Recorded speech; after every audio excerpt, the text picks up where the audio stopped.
1980s में 23 साल की कमला की जिंदगी में सब कुछ ठीक चल रहा था, पर एक दिन उसके पिता अचानक कहीं गायब हो गए। उसने अपने पिता को बहुत ढूंढा, लेकिन वो कहीं नहीं मिले। कमला की माँ की मौत पहले ही हो चुकी थी और वो अपने पिता के लापता होने के बाद बहुत ज्यादा अकेली पड़ गई थी। जब कई कोशिशों के बाद भी उसके पिता नहीं मिले तो सबने उन्हें ढूंढना ही छोड़ दिया और हार मान ली। इतनी टेंशन के बीच कमला का ध्यान रखने वाला कोई नहीं था, इसलिए कमला के चाचा चाची ने उसकी शादी प्रभाकर परिवार के बड़े बेटे अजीत से कर दी, ताकि कमला का ध्यान रखने के लिए हमेशा कोई हो। अजीत ने कमला को उसके मुश्किल समय में संभाला और वो थोड़ा बेहतर महसूस करने लगी। कमला अपने नए घर में अपनी नई जिंदगी से एडजस्ट करना सीख रही थी और धीरे धीरे खुश होने भी लगी थी। सारा परिवार उसे बहुत प्यार देता था और उसका ख्याल भी रखता था, खासकर उसका देवर राजेश। पर धीरे धीरे चीजें बदलने लगी। एक दिन जब कमला सो रही थी तो उसकी अचानक किसी के रोने की आवाज से नींद खुल गई। उसने अपने बगल में देखा तो अजीत अभी भी सो रहा था और कमरे में उन दोनों के अलावा और कोई नहीं था। उसे वो आवाज फिर से आई, लेकिन अभी भी उसे कोई नहीं दिख रहा था। उसने इसे अपना वहम समझा और चुपचाप वापस सो गई। लेकिन उस दिन के बाद से उसे लगभग हर वक्त वो रोने की आवाजें सुनाई देने लगी थीं। उसे ऐसा लगने लगा था कि ये आवाजें शायद उसके पिता की हैं, जो दर्द में चीख रहे हैं और उससे मदद मांग रहे हैं। कमला अब घबरा चुकी थी और उसने ये बात अजीत और रजनीश को बताई। दोनों ने ये उसका वहम समझा और उसे कहा कि शायद ये इसलिए हो रहा है क्योंकि वो अपने पिता को बहुत मिस कर रही है। धीरे धीरे कमला की तबीयत भी खराब रहने लगी। उसे हर वक्त गुस्सा आने लगा था।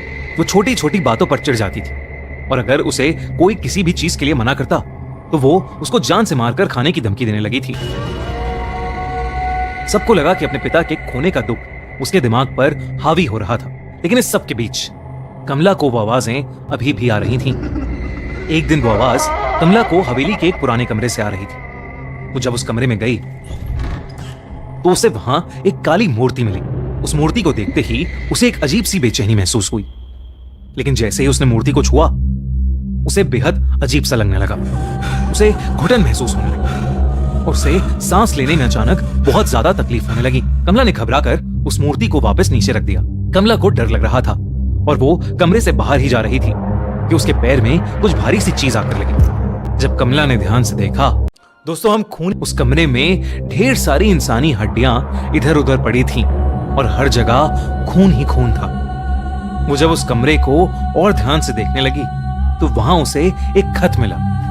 उसने खत उठाया और उसे पढ़ने लगी। खत में लिखा था कि वो मूर्ति श्रापित है और इसने उनके पुरखों को भी परेशान किया है।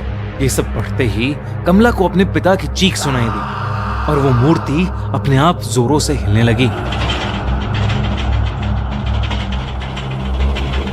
कमला को एक अजीब सा भारीपन महसूस होने लगा, जिसके बाद वो एकदम से बेहोश हो गई। कमला ने जब अपनी आंखें खोली तो वो अपने कमरे में ही थी और सब परिवार वालों ने उसे घेर रखा था। कमला उन्हें सब कुछ बताने लगी, लेकिन सबने उसको बताया कि उन्हें वो घर के ड्राइंग रूम में बेहोश पड़ी मिली थी और शायद ये उसका कोई बुरा सपना था। उन्होंने कमला को दवाई दी और उसे सुला दिया, पर उस रात कमला हमेशा हमेशा के लिए बदल गई। अजीत बाकी रातों की तरह डिनर के बाद वॉक करके कमरे में आया तो उसने देखा कि कमला बिस्तर पर नहीं, बल्कि कमरे के एक अंधेरे कोने में दीवार की तरफ मुंह करके जोर जोर से हंस रही है। उसने कमला का नाम चिल्लाया। कमला उसकी तरफ मुड़कर रोते हुए, मदद मांगते हुए उससे कहने लगी, मैं निर्दोष हूं, मुझे बचा लो। कमला को इस हालत में देखकर अजीत टूट गया और वो उसे गले लगाकर शांत करने लगा।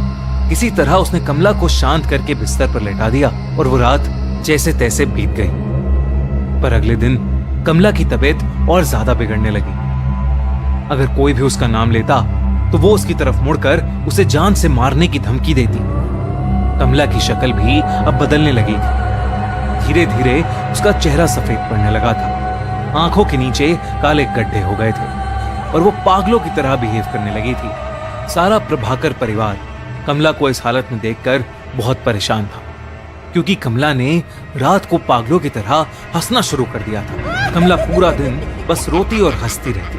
प्रभाकर परिवार को लगा कि कमला पागल हो चुकी है, लेकिन उससे पहले वो कुछ कर पाते, उनके साथ एक बहुत बड़ा हादसा हुआ। एक दिन शाम को कमला के ससुर अपने रूम में बैठकर चाय पी रहे थे, जब उन्हें एकदम से अपनी पीठ पर ऐसा महसूस हुआ कि जैसे उनकी पीठ में कोई नुकीली चीज घुसा दी। उन्होंने दर्द में जब मुड़कर देखा तो कमला वहां खड़ी पागलों की तरह हंस रही थी। कमला के हाथों के नाखून कमला के ससुर की पीठ के अंदर थे।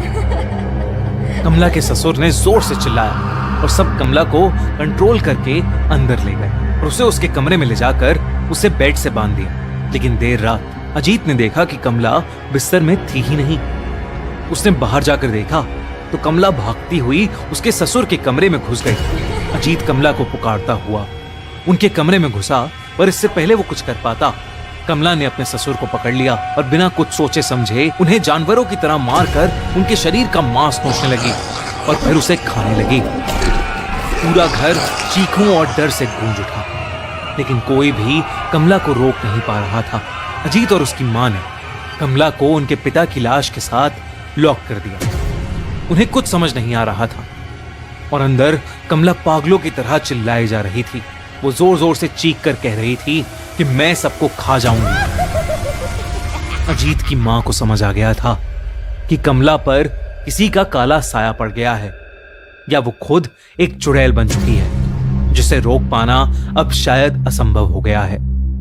उस रात उनकी मां अपने दोनों बेटों को लेकर उस हवेली से निकल गई और अपने एक रिश्तेदार के घर चली गई। जब वो अपने रिश्तेदार के घर पहुंचे तो अजीत की मां ने उसे बताया कि कमला के साथ जो हो रहा है वो कोई इत्तेफाक नहीं बल्कि काला जादू है जो उनके घर के एक पूर्वज करते करते मर गए। उन्होंने अजीत को बताया कि उनके घर में एक शैतानी मूर्ति है जो शापित है और उसी शैतान का साया शायद कमला पर आ गया है और अब वो किसी को नहीं छोड़ेगी।